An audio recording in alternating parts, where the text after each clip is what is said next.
Dios les bendiga, amigos. Estamos listos para comenzar este miércoles, una vez más con su serie Llenos de Gracia. Recuerden que estamos hablando de ese tema, estamos hablando acerca de la gracia de Dios. Y estoy muy contento de poder compartir con ustedes una vez más acerca de la gracia. El tema de hoy es muy importante. Se llama El cristiano, la ley y la gracia.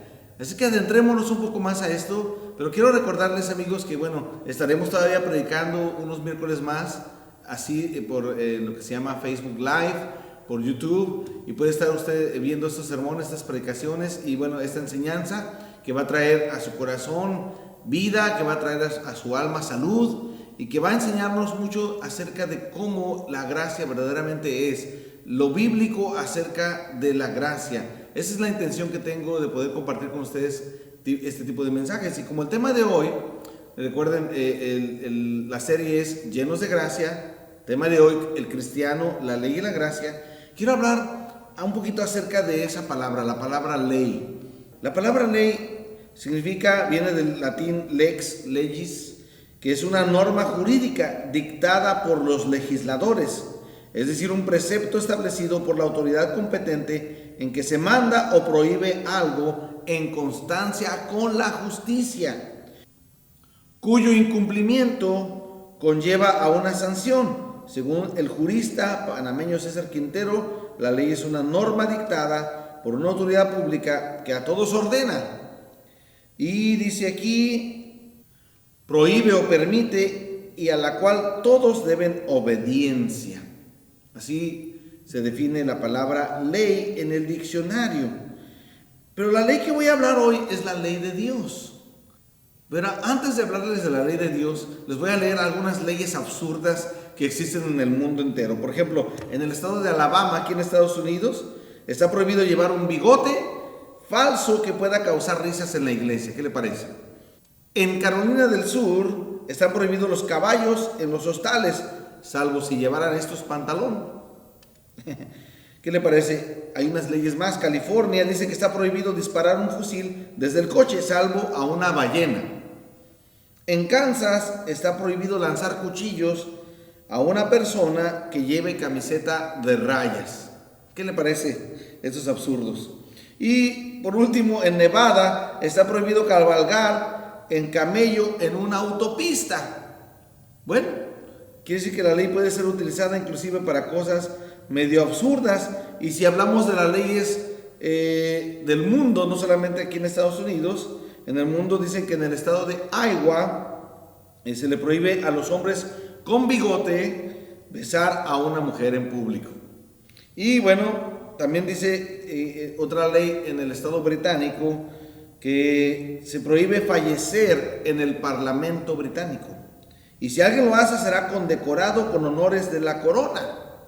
¿Qué le parece esa ley? Si usted muere en el parlamento británico, lo condecorarían. Prohibido, dice otra ley, viajar en el tiempo o reencarnarse. Parece una historia fantástica de ciencia ficción esta prohibición, pero la tienen en países como en la China comunista, etcétera, etcétera. Así son estas leyes.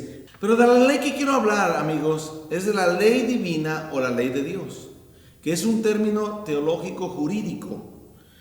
Dice que está presente especialmente en el pensamiento escolástico, que denomina a las leyes que no dependen de los hombres, sino de Dios. A diferencia de la ley humana, el hombre no puede cambiar estas leyes. Es importante que sepamos como cristianos cuál es nuestra relación como cristianos bajo la gracia con la ley de Moisés. ¿Qué tiene que ver la ley de Moisés conmigo? ¿En qué se relaciona esa ley conmigo? ¿La tengo que cumplir?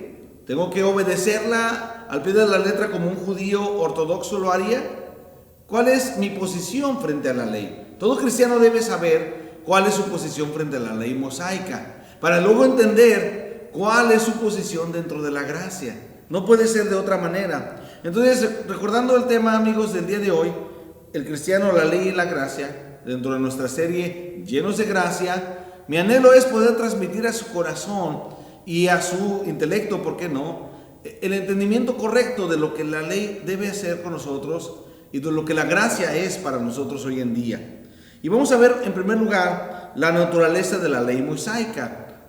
Cuando hablamos de naturaleza nos referimos a las características de la ley mosaica. Y aquí como punto número 1, si ustedes quieren ponerlo, la ley fue dada específicamente a Israel. Esto es muy cierto, la ley de Moisés fue dada específicamente a Moisés.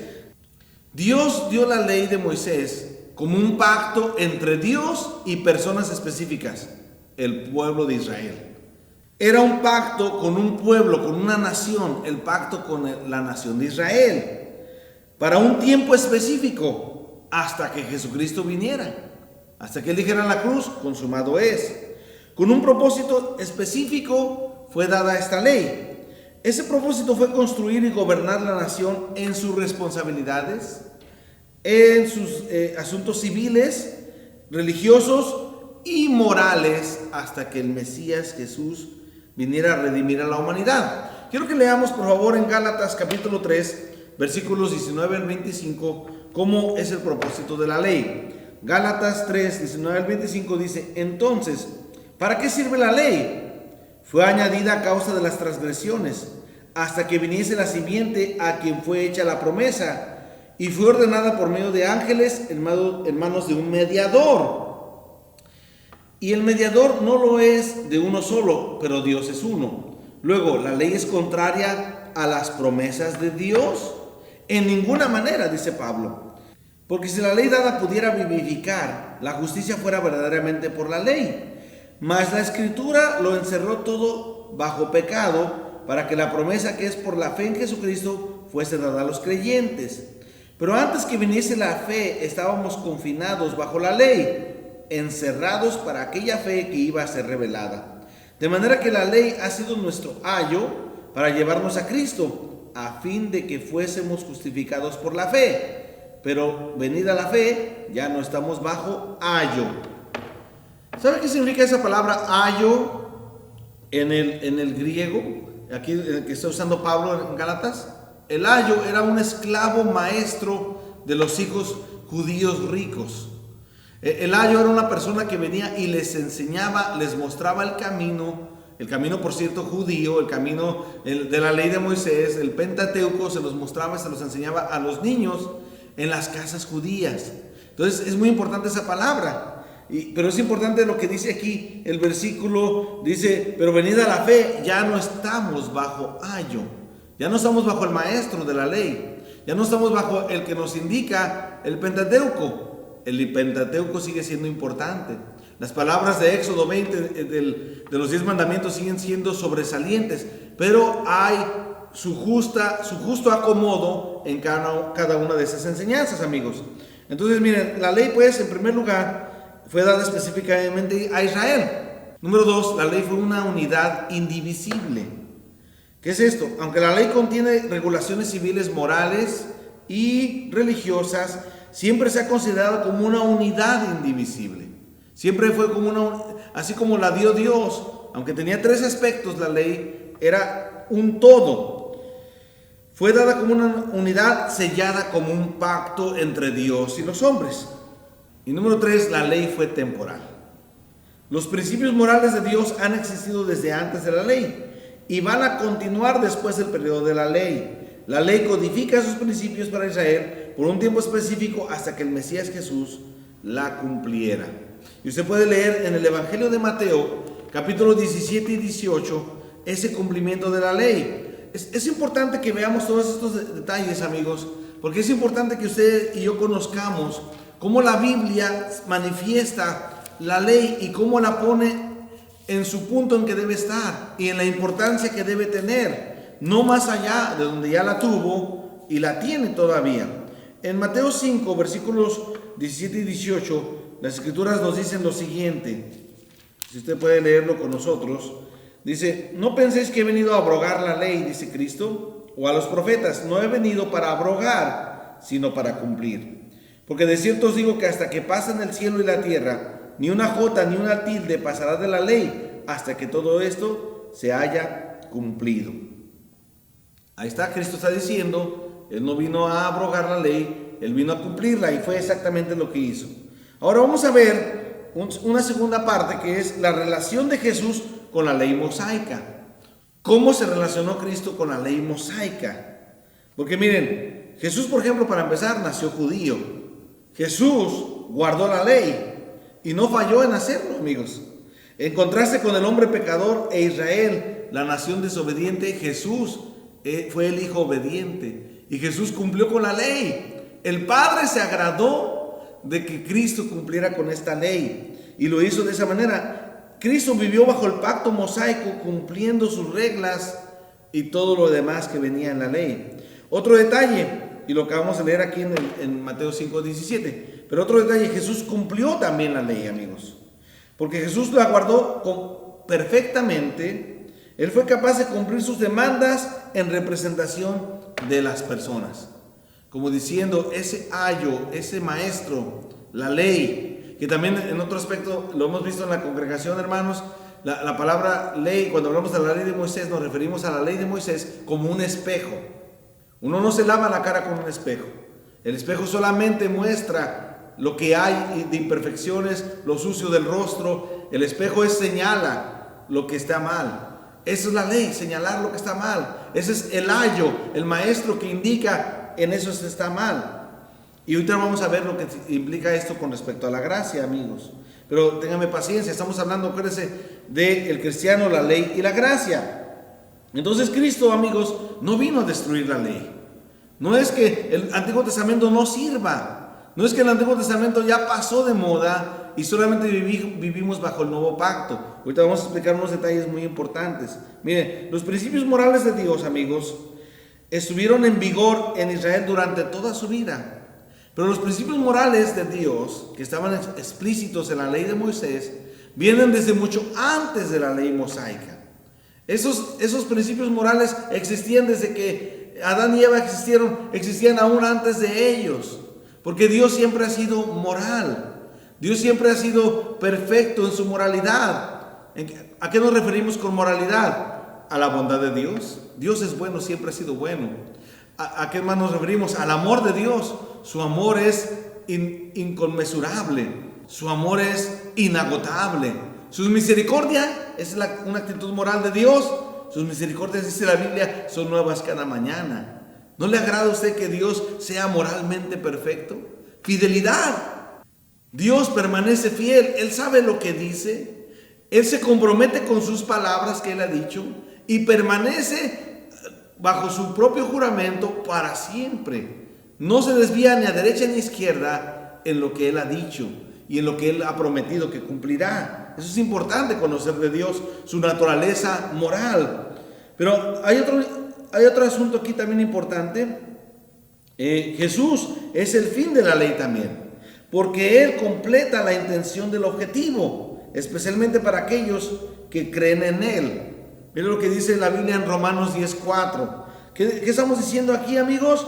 Que Jesús es el fin de la ley, porque Él completa la intención del objetivo de la ley. Romanos capítulo 10, versículos 4, dice la Escritura lo siguiente, dice así: porque el fin de la ley es Cristo para justicia a todo aquel que cree.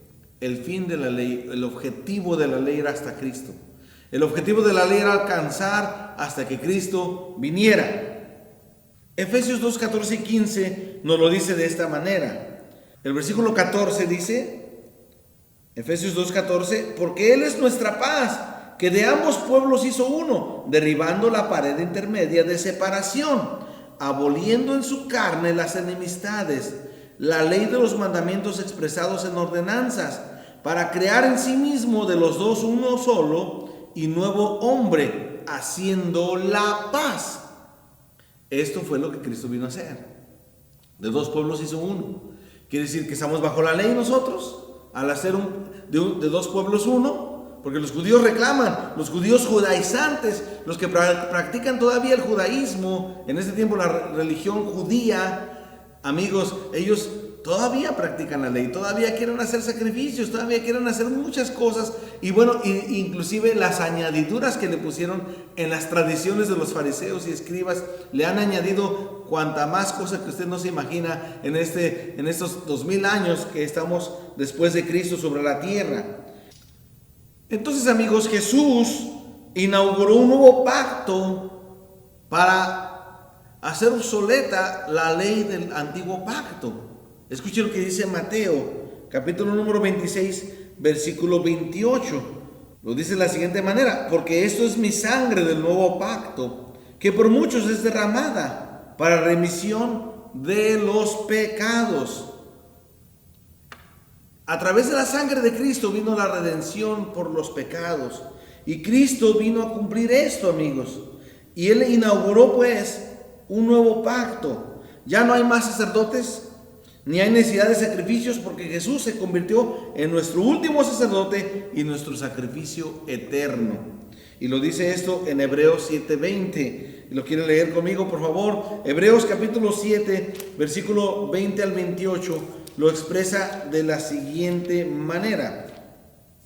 Dice así, 7, 20 al 28, dice: y esto no fue hecho sin juramento, porque los otros ciertamente sin juramento fueron hechos sacerdotes, pero este con el juramento del que le dijo: juró el Señor y no se arrepentirá, tú eres sacerdote para siempre, según el orden de Melquisedec. Por tanto, Jesús es hecho fiador de un mejor pacto, y los otros sacerdotes llegaron a ser muchos, debido a que por la muerte no podían continuar. Mas este, por cuanto permanece para siempre, tiene un sacerdocio inmutable, que no cambia, por lo cual puede también salvar perpetuamente a los que por él se acercaron a Dios, viviendo siempre para interceder por ellos.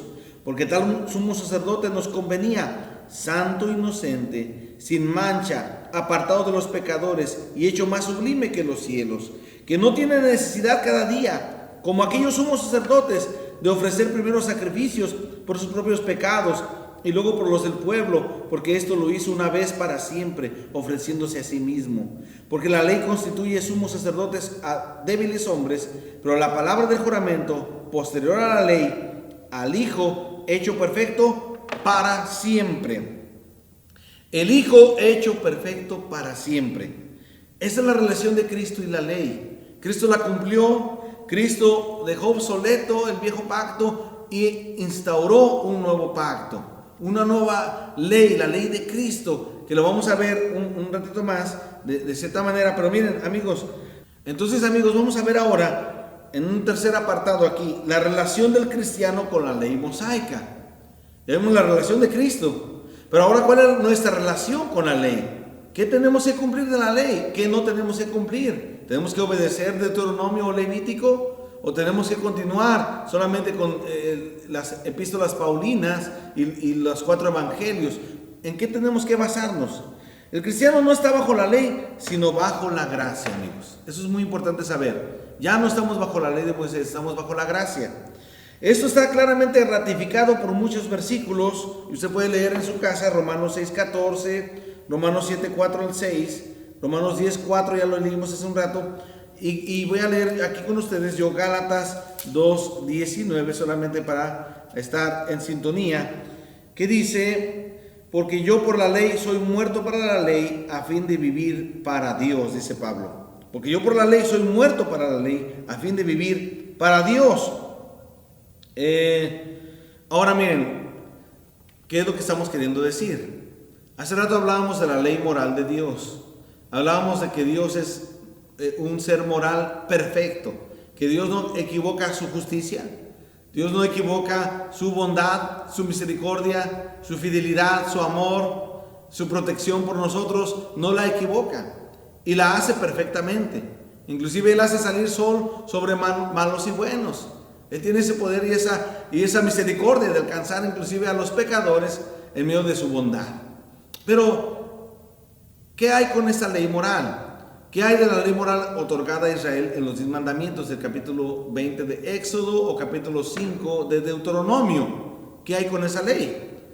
Bueno, quiero decirles que esa ley moral existe por siempre, ha existido por siempre, así es eterna esa ley moral, porque esa está en el propio corazón de Dios, en la esencia de Dios. Dios es esencialmente perfecto en moralidad. Él nunca ha dejado de ser moral en toda su eternidad, y como Dios no tiene principio ni final, la moralidad ha existido por siempre. Por eso el cristiano de hoy debe entender que no estamos bajo la ley, ¿qué? Bajo la ley ceremonial ya no estamos. Y tampoco estamos bajo la ley civil de Israel. Esas dos leyes las cumplió Cristo en la cruz del Calvario. Esas leyes las cumplió Cristo en su vida que reflejó aquí en la tierra. Él fue perfecto al hacer las cosas con respecto a obediencia a Dios, obedeciendo la ley de Moisés. Él no se equivocó en nada de lo que él hizo con respecto a la ley de Moisés. Las leyes ceremoniales las respetó, las leyes civiles las respetó, aún las morales las vivió correctamente. La cuestión es que cuando Cristo en la cruz del Calvario, Él dice consumado es, en ese momento ley ceremonial ya no se nos puede imponer a nosotros ni las leyes civiles. Las leyes civiles, recordamos algo, en el tiempo de Cristo ya no estaban bajo la ley civil meramente judía o meramente de un gobierno judío, ya estaban bajo la ley civil romana. Entonces, mucho menos estamos nosotros en este tiempo, acá en Occidente, bajo una ley romana. Estamos bajo la ley de Cristo, bajo las leyes de Estados Unidos, de México, de El Salvador, de los países donde pertenezcamos cada uno de nosotros. Estamos regidos bajo esas leyes, amigos. Entonces, lo importante aquí es sí cumplir con lo que Dios está pidiendo que hagamos, pero vamos a entender qué es lo que Dios sí nos pide. Dios no nos pide cumplir con la ley sacrificial, ceremonial de los judíos. Dios ya no quiere sacrificios de corderos, ya no quiere esos panes sin levadura, ya no está buscando el Señor que hagamos este tipo de cosas. Lo que Dios ahora anhela es nuestro corazón. Ahora lo que Dios busca es todo nuestro ser entregado a Dios. Y hay una motivación diferente a hacerlo de esa manera que haciéndolo de la primera manera, porque aquí es donde comienza esto tan importante que les quiero decir. Aunque ya no estaba bajo la ley Pablo, voluntariamente él se sometió a la ley en algunos momentos, solamente para ganarse a esos judíos que estaban bajo la ley. El cristiano, amigos, debe respetar la ley como santa y buena. ¿Por qué debemos respetar la ley como santa y buena? Porque viene de Dios. Fue una ley dada a Moisés. Por Dios le llamamos la ley de Moisés, pero es más bien la ley de Dios dada a través de Moisés. Entonces no podemos ser irrespetuosos con esa ley. No podemos reírnos ni mofarnos de los judíos que cumplen esa ley. Debemos entender que es una ley santa y buena, ya que la ley ha sido dada por Dios y viene y refleja el carácter santo y justo de nuestro Dios. Por eso la ley debe ser respetada. Recordando también esto, que la ley fue una guía moral para Israel y para contener a los malvados. O sea, la ley tenía una finalidad, tenía un propósito con el cual esa ley cumplió. Aunque no estamos bajo la ley, amigos, como código, los cristianos de hoy pueden aprender de los principios atemporales enseñados por la ley. Los principios atemporales son los que estamos mencionando. Los principios atemporales son los principios que no están sujetos al tiempo, los principios de la ley moral de Dios. Los 10 mandamientos, amigos, siguen vigentes. Tanto lo estaban en el tiempo de la ley de Moisés para el periodo israelita de los judíos, como lo estuvieron antes del mismo Moisés, como lo estuvieron con Adán, con Noé, en cualquiera de esos pactos que usted encuentra en la Biblia, porque la Biblia habla de algunos pactos.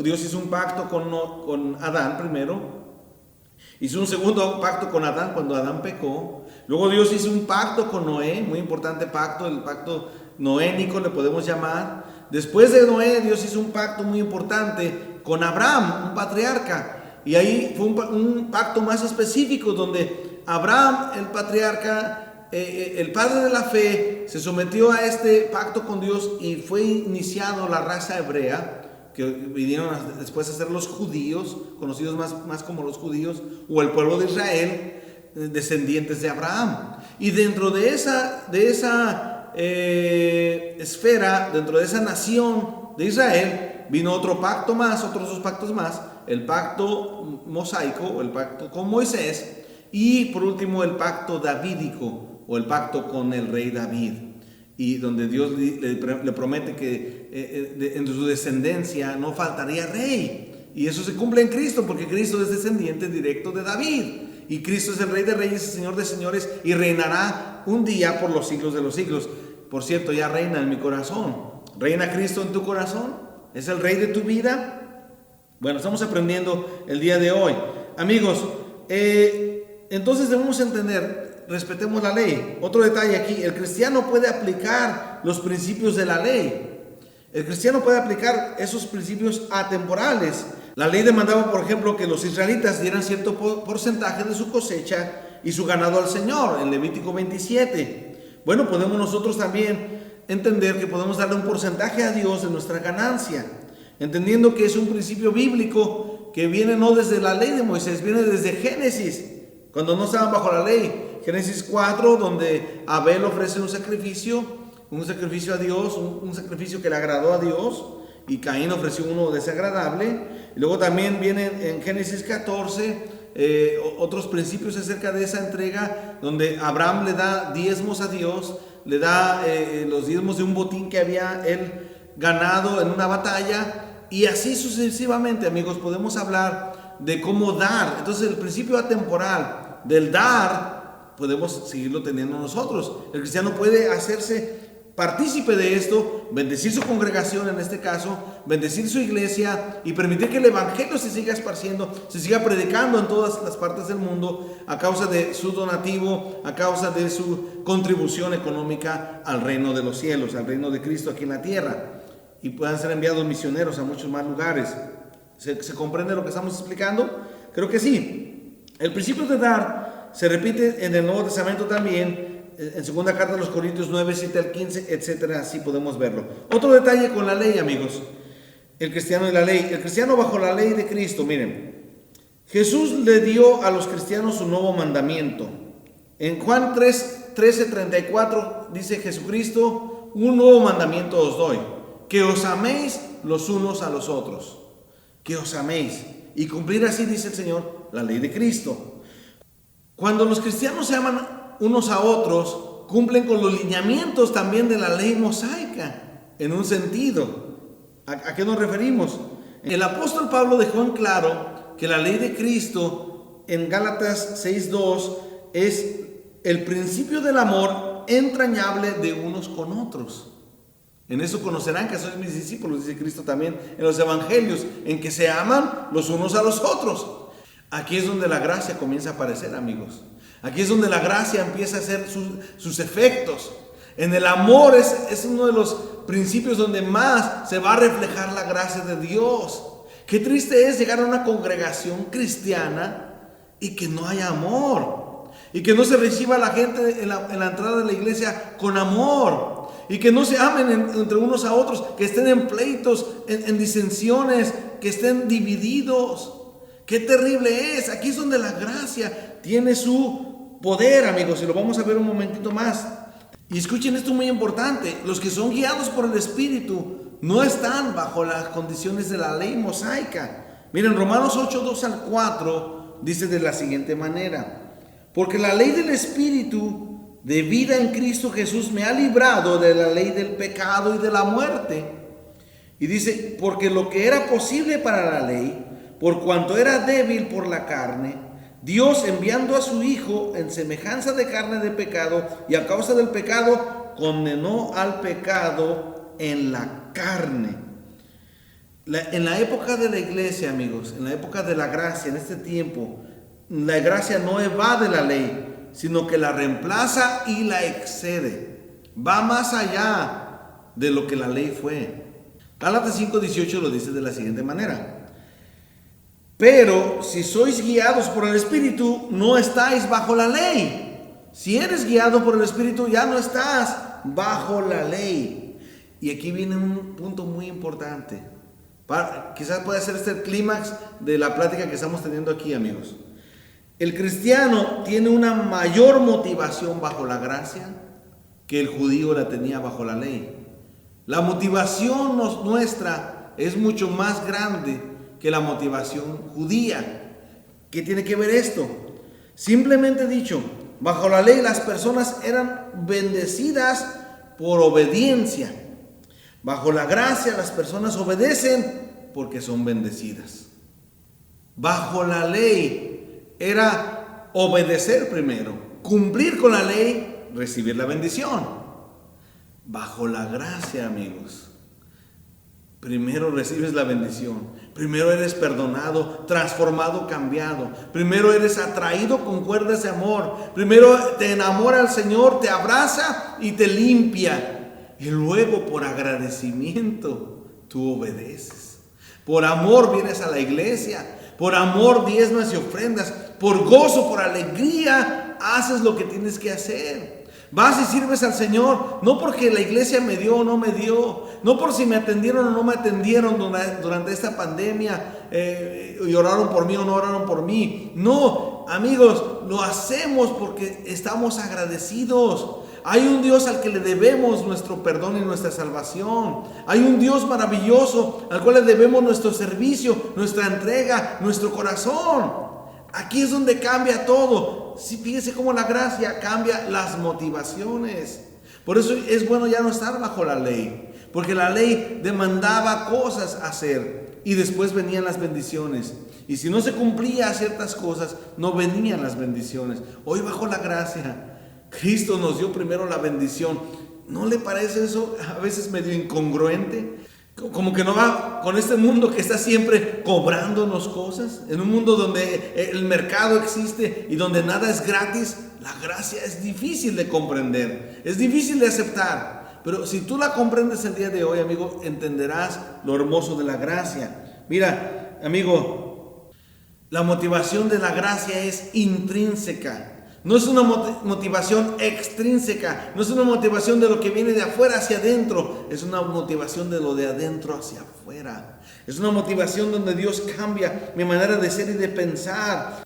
Esta es una motivación intrínseca que excede por mucho la moralidad que buscaba la ley. Va más allá de una vida moral bien vivida. Va más allá porque es una motivación que comienza de adentro hacia afuera.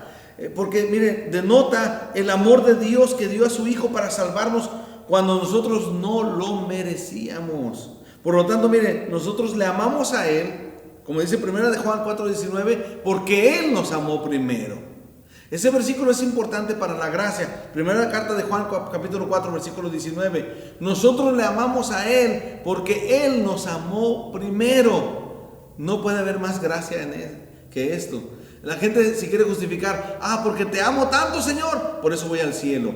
Porque hago tantas buenas obras, por eso seguramente me tienes guardado un lugar y una mansión celestial. Quizás tienes preparado para mí un Lamborghini espiritual muy hermoso que voy a manejar en el cielo, en las autopistas celestiales, porque me porto muy bien. No, aquí dice, escúchalo bien, mi amigo, tú le amas porque Él te amó primero.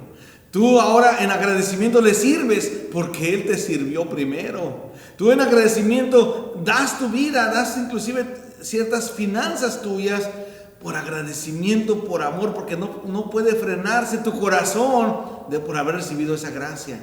Pero te voy a decir una cosa, si tu corazón se ha amargado en este tiempo, si tu corazón está dolido con Dios, no estás entendiendo la gracia. No estás comprendiendo la gracia que ha llegado a tu vida para perdonarte. Eso es lo primero que tenemos que hacer. Mira, el amor motiva nuestra obediencia a sus mandamientos del Nuevo Testamento.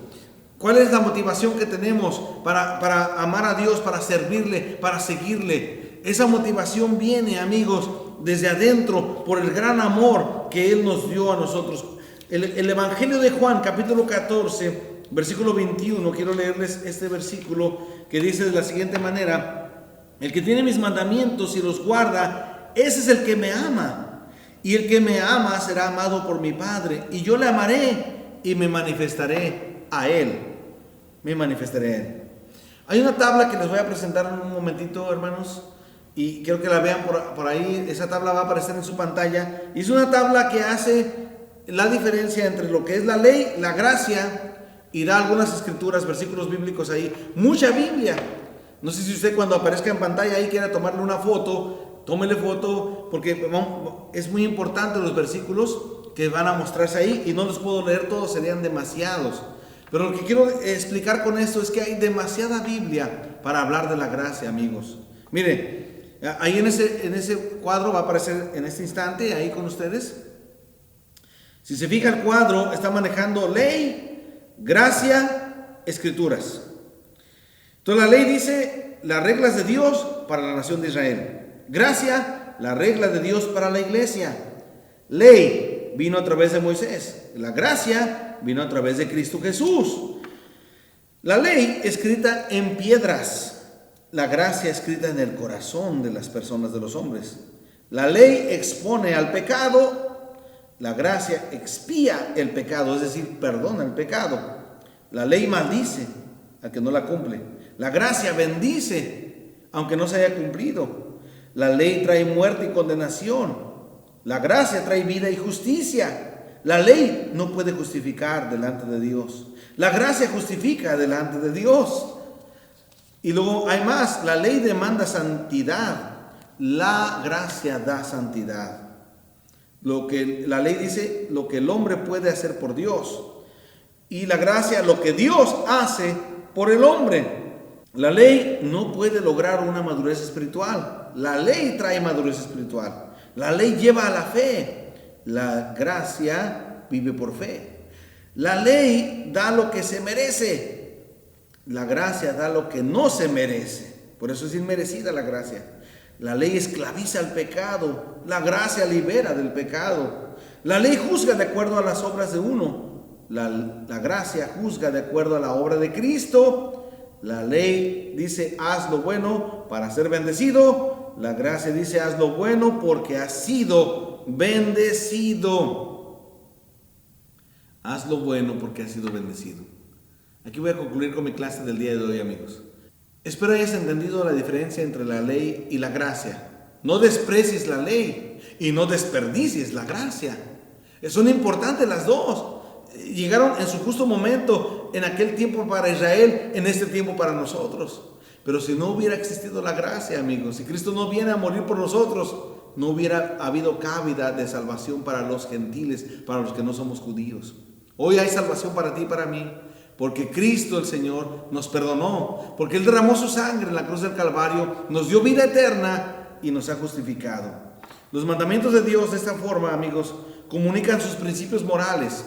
Todos los mandamientos de Dios, tanto en el Antiguo Testamento como en el Nuevo, hablan de sus principios morales.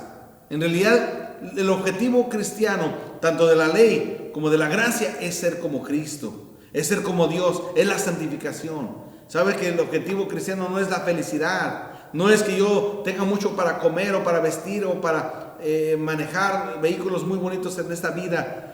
Dios nos salvó para santificación. Dios nos salvó para Él. Para su gracia somos salvos. A través de varios periodos del tiempo, Dios ha codificado su moralidad en diferentes formas. A Israel se la codificó en la ley de Moisés. A nosotros nos la decodificó en la persona de Cristo. Entonces, Cristo es más importante, es más alto y más sublime que Moisés, lo dice la carta a los Hebreos en los primeros capítulos. Cristo es el más importante. Todo lo que hoy debemos cumplir es la ley de Cristo. ¿No la conoces? Solamente lee Mateo capítulos 5, 6 y 7. 3 capítulos te encargo de tarea que leas. Ahí encontrarás el sermón del monte, las bienaventuranzas, la ley de Cristo. Lucas también lo comparte de un modo, un poco acerca de lo que es esa ley de Cristo en el sermón del monte. Pero me gusta Mateo cómo lo tiene organizado. En la época de la iglesia, los cristianos están bajo el nuevo mandamiento de amor de Cristo, motivados a obedecer por el amor y por la gracia de Dios. Nuestra motivación intrínseca es porque hemos sido salvados, hemos sido comprados a precio de sangre, la sangre del Cordero de Dios que quita el pecado del mundo. Él te ama, amigos, Él me ama a mí también. Él dio su vida por nosotros, no lo merecíamos, sin embargo nos dio su gracia. Continuaremos la próxima semana con esta serie Llenos de Gracia. Un tema diferente, un tema nuevo. Mientras estemos así por video, vamos a llevarlo de esta manera. El día que regresemos, hermanos, a nuestra congregación, recuerden, estamos pendientes con Romanos, tomar Romanos capítulo por capítulo, aprenderlo, conocerlo. Algunos le llaman el Evangelio de Romanos, porque es tan importante lo que Pablo se le ha sido revelado en esa hermosa carta a los romanos y queremos compartírsela a cada uno de ustedes. Quiero despedirme de ustedes, amigos, pero antes quisiera orar para que la gracia de Dios permanezca en tu vida, para que no te apartes de su gracia y de su amor. No hay nada que te pueda separar del amor de Cristo, solamente que tú decidas no amarle y no buscarle. Quiero orar por ti, Padre, en el nombre de Jesús. Bendice a mis amigos que me escuchan, aquellos hermanos en Cristo que escuchan esta palabra y que a lo mejor dicen, hemos escuchado palabras muy básicas de lo que todo el mundo ya conoce acerca de la gracia y la ley. Sin embargo, de repente se nos escapa o se nos olvida quizás detalles donde hemos sido perdonados. A veces vivimos como en la ley de Moisés, a veces vivimos atados y como que no vivimos bajo la gracia. Nuestras decisiones son decisiones de ley, no de gracia. Y juzgar a los demás, nuestros señalamientos de las demás personas es un juzgar de la ley, es un señalar de la ley, no es un amor de gracia como el que nos fue dado. En el nombre de Jesús te pido que bendigas a aquellos de nuestros amigos que nos escuchan y que en esta hora necesitan esta palabra. En el nombre de Jesús una vez más. Amén. Me despido de ustedes, un servidor, Pastor Nesler Zaragoza. Les deseo bendición, también a nombre de mi esposa Verónica Yasmín Zaragoza, les mando un saludo, Dios les bendiga, amén.